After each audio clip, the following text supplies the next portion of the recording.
Hello বন্ধুরা, তোমাদের সকলকে নমস্কার আর আন্তরিক ভালোবাসা। আজকে আমি সন্ধ্যা আরতির সময় নলাটেশ্বরী মায়ের মন্দিরে গেলাম।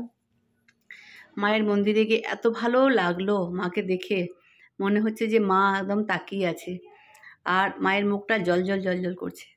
মায়ের মন্দিরে গিয়ে একটু বসলাম, বসে কি শান্তি মনে হলো।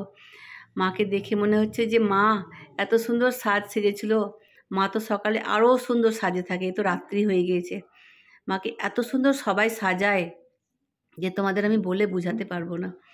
আর এরা হচ্ছে কলকাতা পার্টি, এরা কলকাতা থেকে এসেছে পুজো দিতে। কলকাতার অনেকে আসেন ওনারা পুজো দিতে। এটা হচ্ছে আমাদের বাবা গণেশ। বাবা গণেশকে দেখো কত সুন্দর লাগছে, সকালের দিকে আরও ভালো লাগে।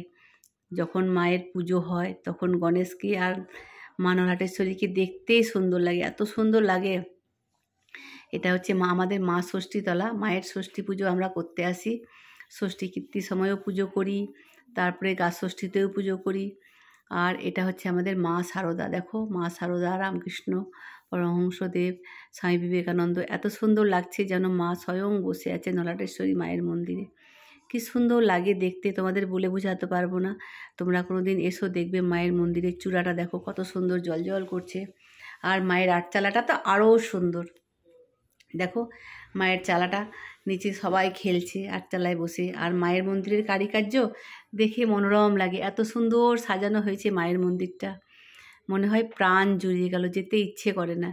মায়ের মন্দিরটায় আমি চারিদিকটায় ঘুরে ঘুরে দেখলাম কি সুন্দর কারুকার্য, কত সুন্দর লাগছে। দেখো মায়ের মন্দিরের কারুকার্যগুলো দেখে মনে হচ্ছে যে মা স্বয়ং মন্দিরে বসে আছে। আর মায়ের মন্দিরের চূড়াটা দেখো এত সুন্দর লাগছে। উপরের চূড়াটা তোমাদের দেখাতে পারলাম না রাত্রেবেলায় বলে, কিন্তু দিনের বেলায় দেখতে গেলে এত ভালো লাগে মায়ের মন্দিরে। সবাই পুজো দিচ্ছে, দেখো 7টার পর হয়ে গেছে, কিন্তু মায়ের স্বয়ং দেওয়ার টাইম। সবাই পুজো দিচ্ছে, কি করবে, ঠাকুরমশাই মাকে স্বয়ং দিতে পারছেন না। এটা হচ্ছে আমার মা। মাকে বললাম, মা তুমি এসো একটা মন্দিরে ছবি তুলি মায়ের সঙ্গে। আমার মা আর মায়ের মা, আমার মা আর মন্দিরের মা দুর্গা, মা নলাটেশ্বরীর সঙ্গে ছবি তুলছি। তোমরা সবাই দেখো আমার এই ভিডিওটি। আর দেখো মায়ের এবার স্বয়ং দেওয়ার টাইম হয়ে গেছে, এবার ঠাকুরমশাই মাকে স্বয়ং দিবেন। তাই মায়ের পুরো পুজোর সব যেগুলো আছে সেগুলো সরিয়ে দিয়ে মাকে স্বয়ং দিবেন সুন্দরভাবে। এটা হচ্ছে আমাদের বড় দিদি, ছোট দিদি, মেজো দিদি, আমাদের পাড়ার দিদিরা সবাই প্রত্যেক দিন সন্ধ্যা আরতির সময় মায়ের মন্দিরে আসে। আর ওনাদের সঙ্গে আমি কথা বলি। কখনো আমি প্রতিদিন আসতে পারি না, তাই আমি একদিন আসি সপ্তাহে, কোনো দিন আসতে পারলে আসি। আর দিদিরা দেখো আমাকে নিয়ে সবাই কথা বলছে।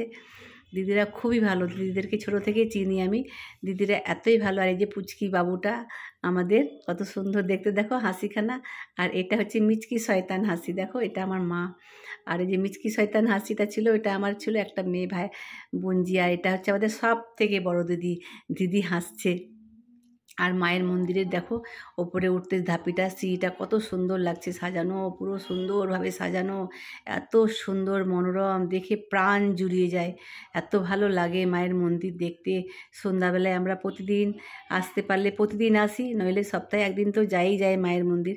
তোমরাও দেখো, এসব পুরো চারিদিকটা তোমাদেরকে দেখো, তোমাদের সঙ্গে শেয়ার করছি। মন্দিরটা এত সুন্দর দেখতে, এত ভালো লাগে দেখতে যে তোমাদের আমি বলে বোঝাতে পারবো না। মায়ের মন্দির থেকে শিব বাবার মন্দিরটাও খুব সুন্দর, তোমাদের দেখো এই পরিদর্শন করালাম।